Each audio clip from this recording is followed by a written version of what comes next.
You're watching Eye on Africa here on France 24. I'm Julia Kim, and these are the headlines on the continent.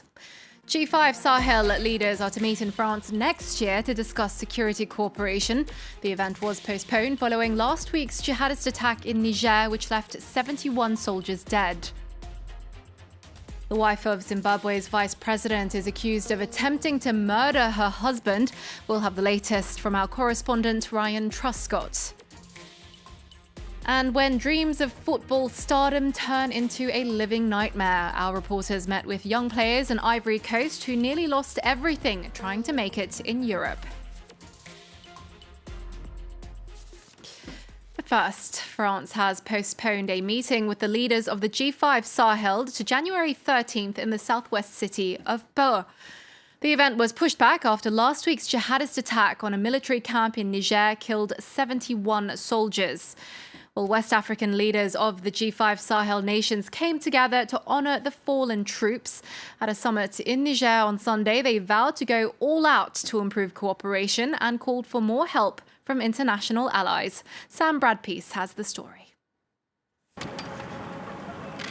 Gathered by the tombs of some of the 71 Nigerian soldiers killed in a jihadist attack last week, leaders attending the G5 Sahel summit have stressed the need for a strong military response. The heads of state have decided to mobilize more forces in the central zone, which is particularly affected by the action of armed terrorist groups. Militant violence has spread across the Sahel region since an armed Islamist revolt in northern Mali in 2012. Leaders are now urging their forces to target the volatile border regions between Burkina Faso, Mali and Niger. The presidents asked the international community for help, in particular calling for the UN, which already has 13,000 soldiers in Mali, to take on a greater military role. The forces of the Sahel nations are impoverished and under ever greater pressure. In the past 6 months alone, Mali has lost 140 soldiers in attacks. The terrorists' field of operations is expanding day by day, and the weapons at their disposal are becoming more and more sophisticated. During the summit, the president of Niger made a bid to draw greater assistance from the French military, whose presence in the region has faced criticism from some communities. France has a 4,500-man force in the Sahel. Emmanuel Macron is due to meet with the region's presidents in January to discuss security issues. Well, turning now to eastern Congo, where 10 people were killed in a village near Beni overnight Sunday. Officials have blamed rebels from the Allied Democratic Forces. Local human rights group Sepado says they went door to door shooting their victims dead. It comes a day after 22 civilians were killed in a separate attack, also blamed on ADF fighters. And it's the latest in a spate of killings believed to be retaliation for an army offensive launched in October. Zapado says since then, rebels are suspected of killing over 150 people in the area. The deaths have also sparked angry protests against UN peacekeepers in Beni. Now, the wife of Zimbabwe's vice president has been accused of attempting to kill her husband. Former model Mary Chiwenga is the wife of Constantino Chiwenga, a key figure in the ouster of longtime leader Robert Mugabe. Zimbabwe's Anti-Corruption Commission initially arrested her on Saturday on charges related to fraud. But this Monday, the prosecution added an attempted murder charge, saying she tried to take her husband off life support. Mary Chiwenga denies all charges. Well, for more, Ryan Truscott is with us. Ryan, tell us more about the charges Mary Chiwenga is facing at the moment. Well, she's accused of siphoning more than $900,000 out of the country, and she's said to have had invoices drawn up that would have allowed her to transfer money to South Africa to buy equipment for her Harare-based company. But instead, she allegedly spent the money on buying a new house in South Africa, as well as furniture and 2 luxury cars. And when she appeared in court today, state prosecutors then slapped her with additional charges, including one of attempting to murder her husband. The court documents say that while Vice President Chiwenga was in hospital in South Africa in July, his wife visited him and allegedly removed his intravenous tubes and a catheter and then forced him from his hospital bed, even though he was bleeding profusely. According to the papers, she was only stopped by security agents and hospital staff. But I should mention that Chiwenga is now better. After his stint in South Africa, he spent 4 months in hospital in China being treated for what was said to be a disease of the esophagus. And now, why has the timing of her arrest raised eyebrows in Zimbabwe? Well, critics want to know why this charge is only coming to light now, 5 months later.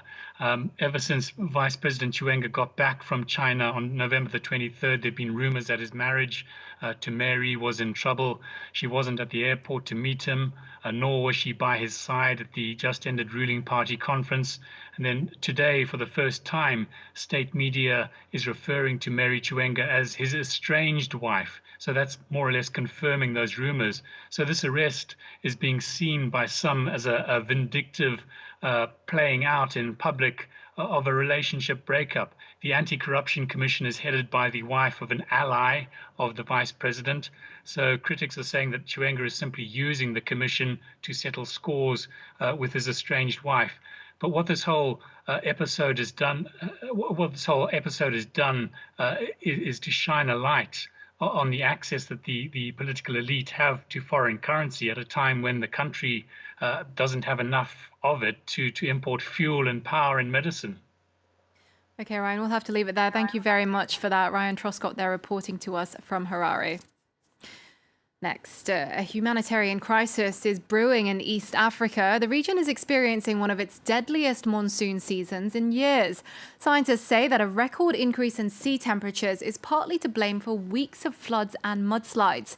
In Kenya alone, at least 120 people have been killed. Meanwhile, in neighboring Somalia, the UN says over 180,000 people were forced to flee their homes.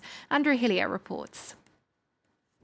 The extent of the flooding becomes clear from the air.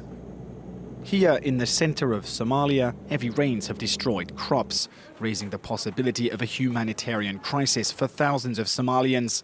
The UN says more than 180,000 people have fled their homes.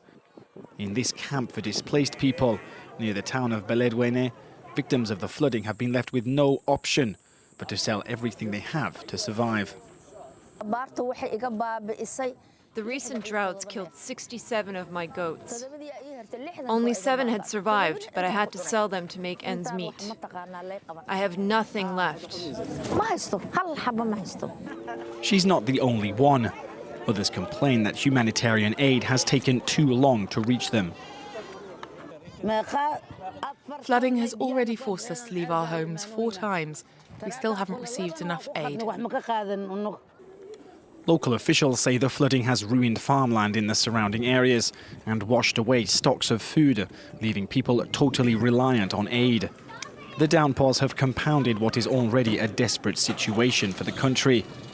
Decades of civil war and conflict with Al-Shabaab, a jihadist group based in the Horn of Africa, has made Somalia one of the most dangerous countries in the world. And the flooding itself isn't just confined to Somalia.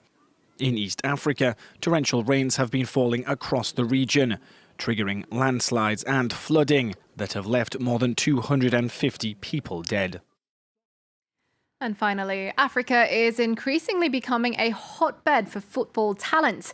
According to the International Centre for Sports Studies, nearly 1 in 4 First Division players in Europe are African. But these success stories have also made it easy for unscrupulous agents to prey on young hopefuls. Some even hand over their life savings for a chance to play for a foreign club. This report from our correspondent in Ivory Coast, Frank Hersey. Football has always been Lamin's passion. Here's where I learned to play football when I was little. At 14, with a head full of dreams about the Champions League, he got a place in a training school.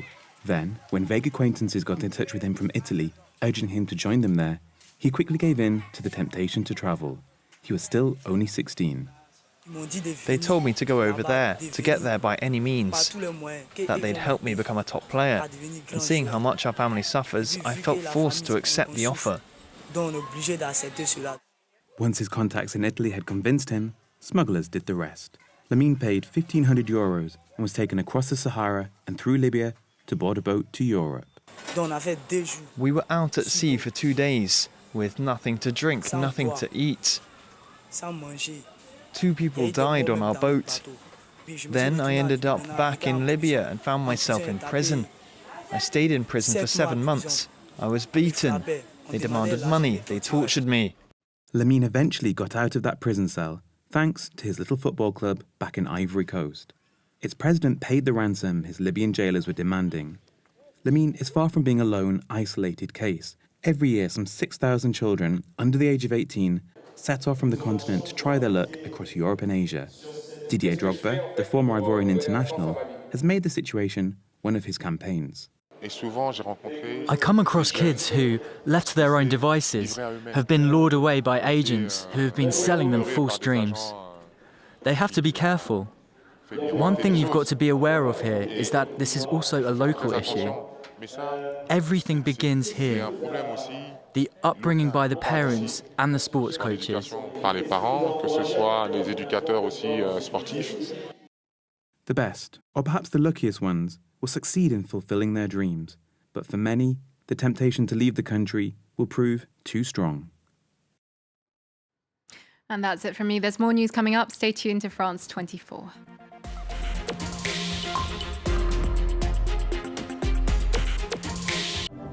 Fake news. Noun. False stories that appear to be news, spread on the internet or using other media. At France 24, our job is to provide you with information that's been verified. We check sources, we check facts, we sort what is true from what is fake. At the France 24 Observers, we verify photos and videos circulating online. If they're fake, we let you know and tell you how we spotted them. In Fact or Fake, we dig into viral stories around Europe to shake out the truth from the trash. Every day, the Info Migrants team scours social networks to fight fake news about the reality of migration. France 24, news based on facts. Liberté, égalité, actualité.